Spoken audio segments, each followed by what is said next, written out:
So guys, I'm not gonna waste your time beating around the bush as we dive straight into a most insightful analysis of the Nigeria-Zimbabwe game. So in this video, you will get a clearer picture of a couple of things. Number one, a no-holds-barred feedback on how the Nigerian team performed. Number two, how and why we battled a potential win that could have taken us to second place and 9 points in the dying minutes. Number three, I'm going to dispel some inappropriate blames on the manager, Eric Shell, and justify his actual flaws in the game. Number four, I'm going to profile some actionable solutions that would make us fight till the very end. Yes, guys, it's not over until it's truly over. So guys, watch till the very end, as I promise you, it's going to be worth every minute of your time. And yeah, just before we proceed, I need to be clear on something. I have a 9-year brand to protect soccer nitty-gritty. As such, my feedback would remain consistent with what my brand had stood for through almost a decade. That is, non-biased, fearless, and meticulous analysis.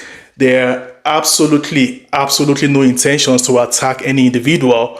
What I'm all about is the analysis of performances. I don't care about the face or personality behind the performance. It's all about the performance. So guys, now that we've gotten this out of the way, let's get to work. So the first obvious feedback from UYO is how the Franco-Malian contributed his own 2 cents to how we, battled a potential 3 points. In football, there are 2 unwritten rules every manager must find a way to balance. Number 1, you don't change a winning team. Number 2, every player is as good as the last game. Now, these 2 unwritten rules have great potential to conflict with each other, simply because a prior victory of a team as a whole, that is, also has a way of masking the ineffective contributions of certain individual players despite the win. As such, it would take the ability of a manager to discern the fine margins between these 2 rules. Now, against Zimbabwe, the non-discernment of these fine margins with respect to first team selection and in-game management is one of the reasons we dropped painful points in UYO. How painful was that? What do I mean?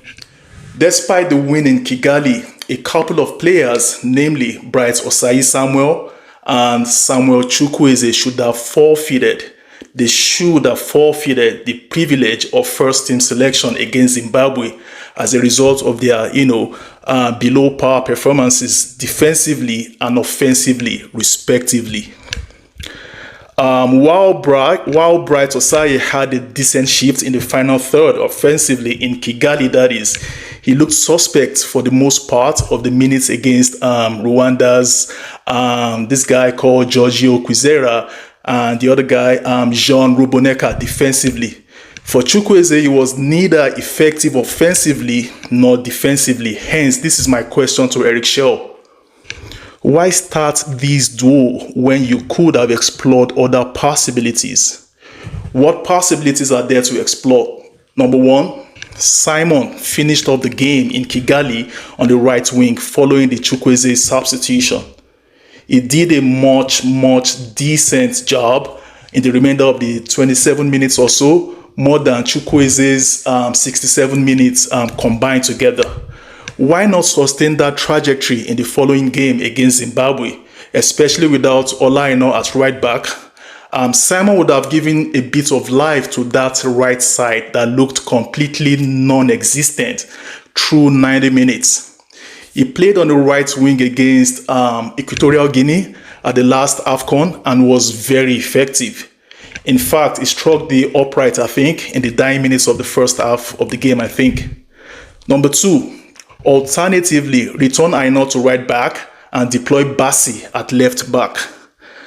Play this guy called Iwobi alongside Ekong, and you would have had a back four with a combination of flair and strength in equal measures. That is enough to see the game out successfully. Now, let me be clear on something very crucial here.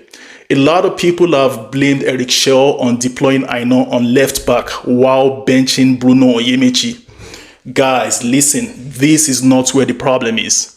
Aina in the past 2 games have been a better left back than Bruno in all his 12 international games combined. Up until now, Bruno had played, I think, 3 World Cup qualifiers and contributed next to nothing offensively. So the point here is Bruno's game is typically characterized by strong defending, but guilty of offensive profligacy. I mean, Shell needed to win games desperately and must field wingbacks that are not only comfortable defending, but must also contribute something offensively. Now I ask the guys criticizing Shell for fielding Aina at the expense of Bruno one question. How many contributions offensively in terms of assists or dangerous final balls has Bruno Onyemaechi contributed in his 12 international games put together? So Ola Aina playing at left back currently, that is playing at left back for Nigeria, currently has 2 of the best assists in the history of Nigerian football put together. First is the assist he supplied Odion Igalo at the 2019 AFCON. And we all saw a most sublime delivery for Osimhen's goal against Zimbabwe. So guys, to be absolutely clear and as a matter of emphasis, benching Bruno was not the problem here. Rather, the problem was not, replicating an Aina on the opposite wing for offensive balance. I mean, this could have been achieved by moving Aina back to right back and playing Calvin Bassey at left back. Simple as ABC. Or have we suddenly forgotten about Bassey's well-floated delivery to Osimhen at the last AFCON? Guys, Bassey loves this position. I can tell you 100%, take this to the bank. Bassey confessed secretly to his preference for the left back over the centre back. So guys, a quick recap of what I've talked about so far. Number 1, Shell should have fielded a much stronger first 11. And number 2, he should have, managed to replicate an Aina in Bassey at left back. If we had those 2 things, then we would have had a much better defensive performance, and of course, much better offensive transition going forward. So guys, the next thing I want to talk about under this title is Eric Shell's inappropriate replacement for Victor Osimhen. I mean, guys, with just 3 minutes left on the clock or thereabout, and having a man mount of a striker in Tolu Arokodare up front, there was absolutely no need to bring in Victor Boniface. I mean, at that stage of the game, the only thing that should be most important to ask yourself as a manager is that which of these players on the bench is capable of closing out this game for me successfully. If Eric Shaw did ask himself this question before making that Osimhen substitution, I'm pretty sure 100% Boniface would not have been the answer that hit his mind. I mean, in such dying minutes, a player capable of holding the ball, protecting the ball, and winding down the clock would have been a more appropriate option. And that's a player like Papa Daniel comes to mind. I mean, if you aren't confident of fielding Papa Daniel for 3 to 5 minutes, why invite him at all? Now, guys, having said all of that, now let's talk about the positives. Overall, Eric Shaw has done a fantastic job given the limitations he's had to contend with. What do I mean? He had no friendly games before playing crucial World Cup qualifiers, inheriting a broken team that did not win a single game in 4 previous fixtures, inheriting a team that was struggling to create clear-cut chances, a disjointed-looking team under George Finidi that only kicks and hopes someone is at the end of the ball to convert it to a goal. 4 points out of 6 on a good day is a fantastic return. So guys, in this game versus Zimbabwe, the Nigerian team created chances for fun, I would say, but we were embarrassing in the manner of execution of those chances. But then Eric Shaw ain't gonna teach a professional footballer to open up his body and allow the ball to roll to his right foot to tuck into the far left corner of the Zimbabwe goalie. A manager is not gonna teach you any of that. Wilfred Ndidi chose the wrong mode of execution. Check this out, guys. How awful was that? Yes, second, a manager is not supposed to tell you when all you need to do is a simple flick in a 1v1 face-to-face situation with the goalie. I mean, Alexander Iwobi is culpable in this case. Check this out, guys. I have no doubt in my mind that this is the type of goal or a type of chance that Sadiq Umar would finish with his back to goal. No coach teaches these things. It is actually very intuitive. Guys, I mean, if these players tucked away these chances, we would have seen out the game early enough.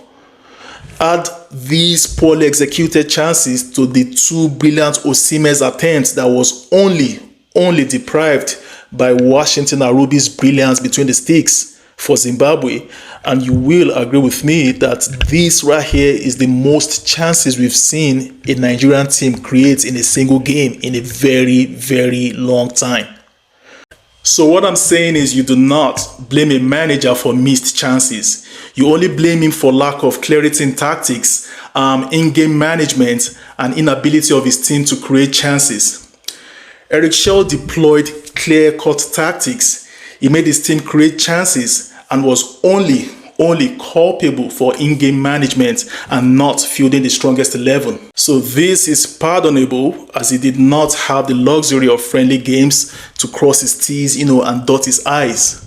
As such, we need to relax. We need to really relax about the intensity of Eric Shaw's criticisms. The young man has done pretty well overall. Alright guys, enough is enough. Again, if Eric Shaw intends to keep his job, he must make very ruthless decisions.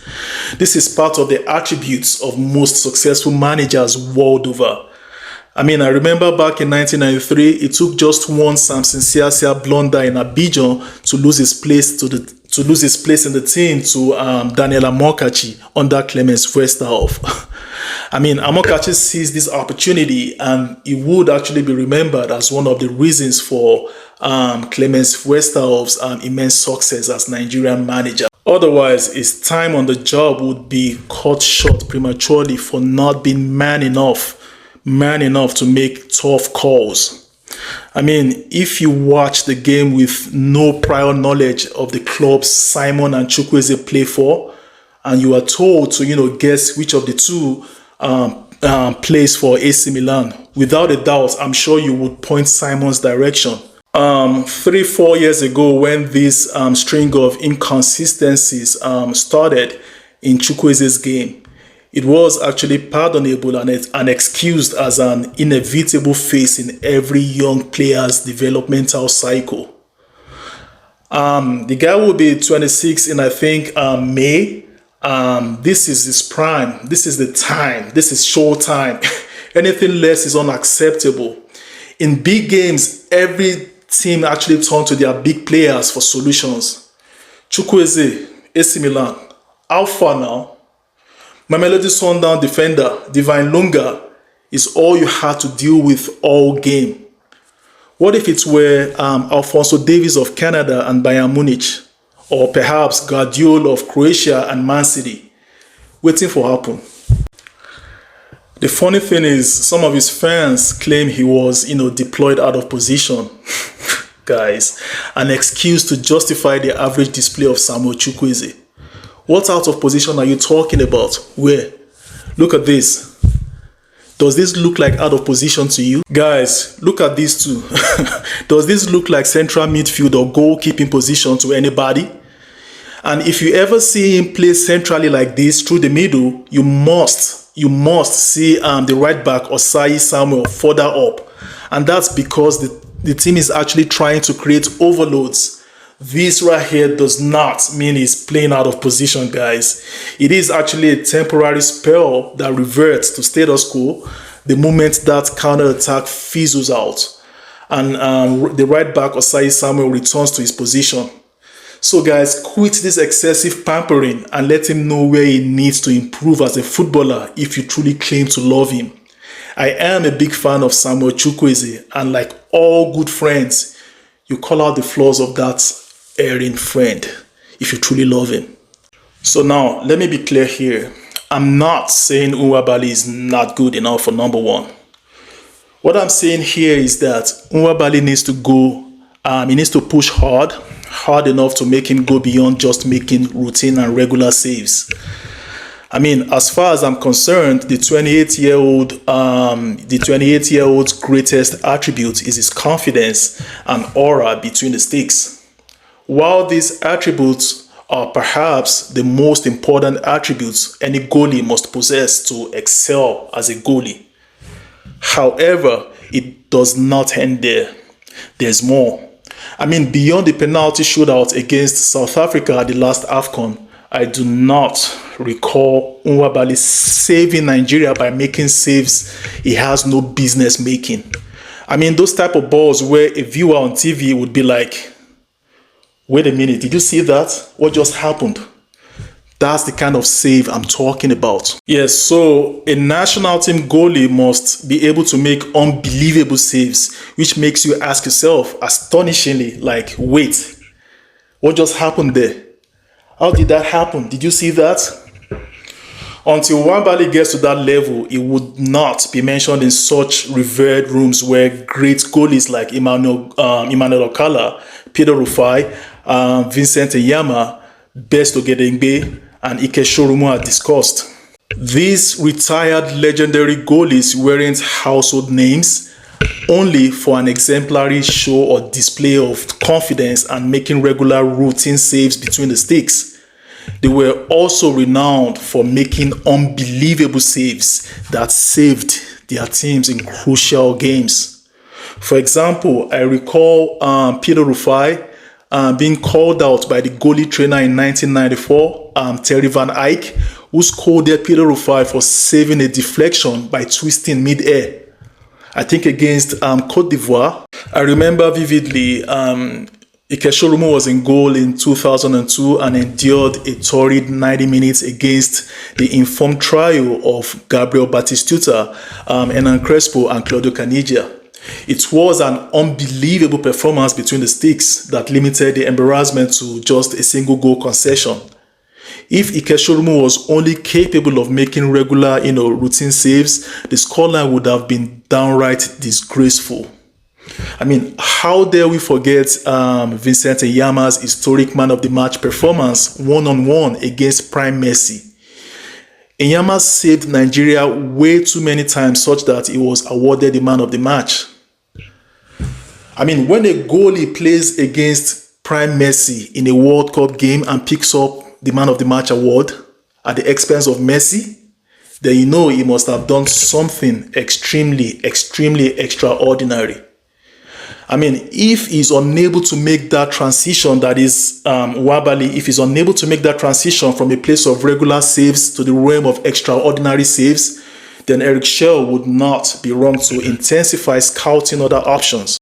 Guys, no team in the history of football attained, true greatness without that extraordinary, unbelievable goalie between the sticks.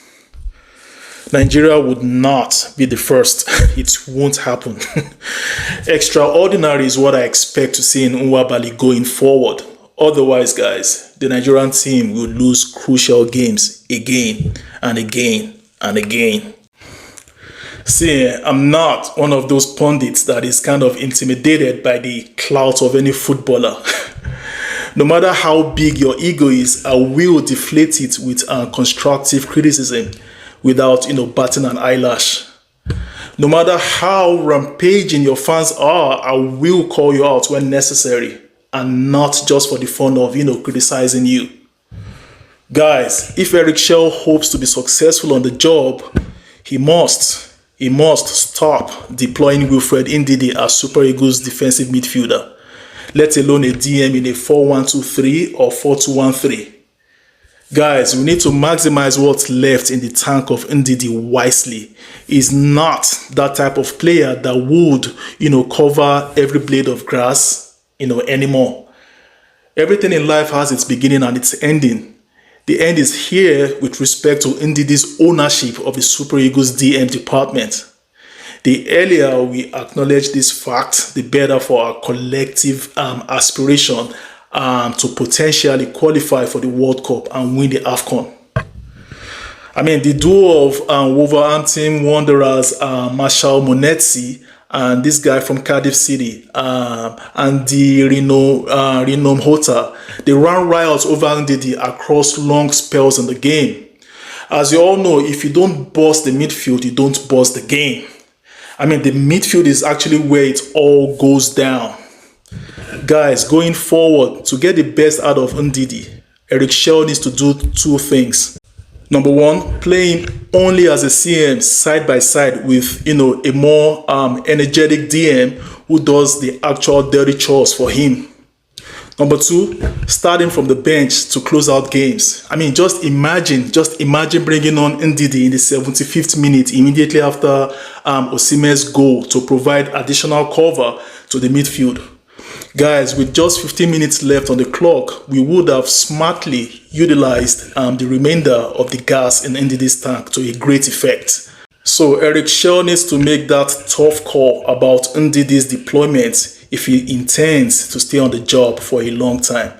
He needs to be very smart in utilizing a player with vast experience as Wilfred Ndidi. He's not supposed to be a starter, and if he has to start, he needs to start right beside, side by side, a more industrious, a more energetic defensive midfielder. That's the way to go with Ndidi. So after the late concession to Zimbabwe, I saw Osimhen being, looking so disgruntled and pissed off. And a lot of people, on social media have attacked him and tagged him as being proud, acting as though the whole thing is about him. Guys, the truth of the matter is, if a quarter of the Super Eagles players actually replicates Osimhen's mentality, then we will not be where we are today. If a quarter of these players act, think, and play like Osimhen, guys, we will be top of the log by now. We need players to turn up for big games and they all fizzle out when it matters most, yet they play for top clubs in top leagues. Atalanta, how far now on match day? Why switch off on a game as crucial or in a game as crucial as that? AC Milan, how far? Wetin happen? Fenerbahce, now wetin Mourinho teach you be that? Leicester City, senior man, big boy, wetin happen? Bayer Leverkusen, no show, nothing dey happen. Tolu Arokodare, I'll spare you a bit because you actually displayed a bit of promise, but guy, keep your header down. You're bigger than that. Keep your header down. So when these players do not show what they're supposed to, display in crucial games, a player with a different kind of mentality has every right to be mad. Osimhen was spot on being mad, and I hope the players will try as much as possible to display or adopt a quarter of his mentality. Will be in a better place. Like, I know a lot of people have blamed Eric Shell for deploying Ademola Lookman out of position, quote and unquote, in a number 10 role. First things first, let me be clear with the fact that in the past, Lookman was deployed in his regular left-wing role for Nigeria with absolutely little or no effect. And I will cite a few examples to buttress my point. In the AFCON qualifiers against Rwanda that ended 0-0, Lookman was so ineffective that he was subbed off. In Nigeria's 1-2 loss to Benin in Cotonou, again, Lookman featured on the left wing. Nothing spectacular happened. Another example was his presence at the left wing did not prevent Nigeria from losing the World Cup ticket to Ghana a couple of years ago. In contrast, he has impacted a few games creditably from roles other than the left wing, as seen in the game at Kigali as a number 10, and the game against South Africa a few months ago. So guys, my point here is Mola had an off day. Simple. It's as simple as that. And it has nothing to do with playing him in the number 10 role. It is well documented that he plays even as a second striker alongside Rategi in many games for Atalanta to great effect. The thing with Ademola Lookman is that I realize is that when he's on, he's on. When he's off, he's off. He could deliver the best assist in a game today, score a couple of goals, and play the worst penalty in the next game tomorrow. That's Ademola Lookman for you. Unlike Osimhen, who almost guarantees to turn up 100% for every game by way of goals and or assists, Ademola Lookman could actually decide to just turn off and assume the state of anonymity. Nonetheless, these inconsistencies in his game need to be addressed, as we need our big players turning up for crucial games. It is a shame, a big shame, that Ademola chose such a crucial game to turn off. This has absolutely nothing to do with Eric Shaw. This is all about Ademola Lookman. So, the Fenerbahce wing-back must have hurt his chances for first-team selection in future fixtures for sure, with a roller coaster display in which the negatives actually outweighed the positives. Bright Osayi Samuel did not replicate Aino at right back offensively. As a result, Udinese midfielder Jordan Zemura and Emmanuel Jalai had the audacity to attack through their left wing fearlessly. I mean, while Bright's display of guts in the last-ditch interception that would have condemned Nigeria to a loss, and other instances of strong defending here and there are quite commendable and worthy of praise. Yet the negatives actually were directly pivotal to Nigeria's eventual concession. I mean, check this out, guys.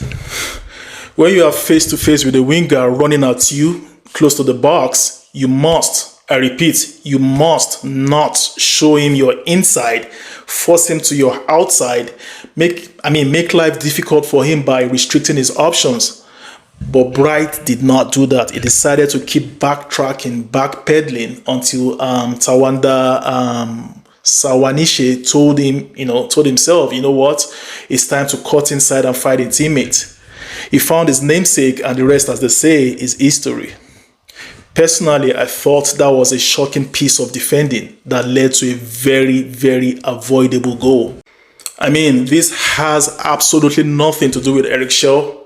Not be everything we go to blame coach up and down. Players must be responsible on the pitch by fulfilling their basic duties and responsibilities. I mean, if Bright and Ekong had done something as simple as closing up the two Tawandas, Nigeria would not have carelessly dropped 2 points, and nobody would be desperately looking for to find faults, the slightest of faults in Eric Shaw. The players must, own up to their faults, their deficiencies on the pitch. This is not about Eric Shaw, not at all, not this one. So guys, if there was one player who probably had the most touches on the ball, it would be Moses Simon. I mean, if there was a player who delivered the most crosses on the day, it would be the nonce winger. However, guys, he registered way too many wayward deliveries that probably hurt his good works on the pitch. I must acknowledge he was behind, almost every good thing that happened to the Eagles on the day. I mean, from the 2 potential assists shockingly wasted by Alex Iwobi and Wilfred Ndidi, with both players being face-to-face 1v1 with Washington and Ruby, yet missing from maybe 3 to 5 yards. From those missed assists to, kickstarting the build-up that led to the goal after floating in a very delightful ball, which Tolu Arokodare did so well to hold up play before squaring up Aino, who delivered that delightful cross that led to Osimhen's goal. So clearly, without a doubt, Simon was influential in the game. However, the 29-year-old still has a lot to do with respect to floating in accurate crosses, as he was downright wasteful. At 29, there's very little improvement that can be made in a footballer's game. Perhaps he needs to, look inwards, tweak his game such that he's able to, complete his dribbles, number one, then cut inwards and square up his teammates in good positions in the box. So perhaps he needs to, concentrate on that instead of, delivering long crosses. And come to think of it, both of the potential assists were from square play, short passes, and not crosses. I'm talking about the Iwobi and Ndidi misses. We can't afford to keep wasting crosses in crucial games as these. Moses Simon is one of the most experienced players in the team. As such, he must make his experience count for something. So now this is the point where I would, prefer realistic solutions to Eric Shaw if he desires to have his team fight till the very end. Yeah, number one, he needs to fix his squad mentality. By this, I mean Eric Shaw must rectify a seemingly psychological arrogance perceived in the Nigerian squad. I mean, they must approach every game like an encounter against Brazil, Spain, etc. Yeah, in front of the cameras, they tend to say a lot about respecting their opponents in press conferences. But guys, on the pitch, they don't really act it. We need to approach games with such ferocity that would, underscore their winning mentality. In addition, guys, he must inculcate the culture of focus and minimal celebrations during games, after a goal, and after games following a win.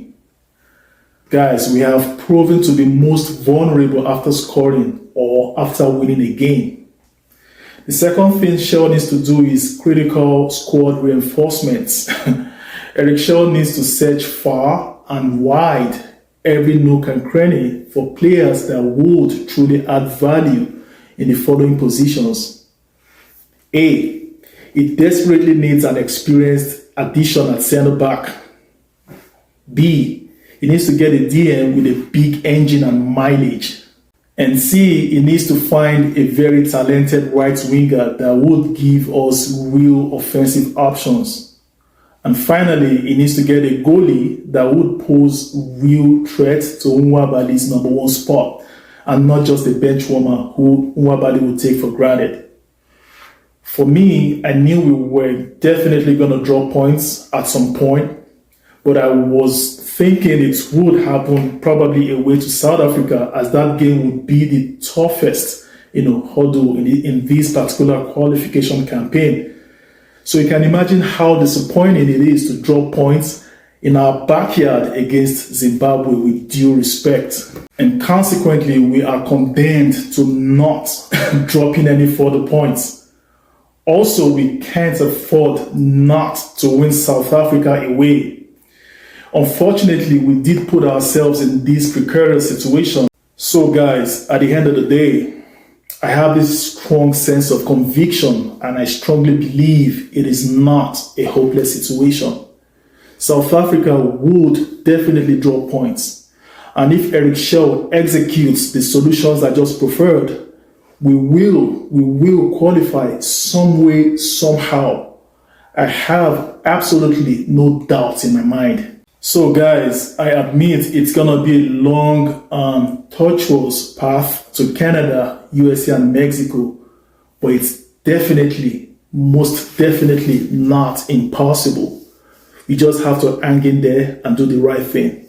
If Eric Shaw applies or tries to execute the solutions I just recommended, we would keep fighting until there is no reason to fight anymore. So guys, it's a wrap. Don't forget to subscribe, share, like, and turn on the notification button, as I will deliver amazing contents you will relish from time to time. Until next time, guys, peace out.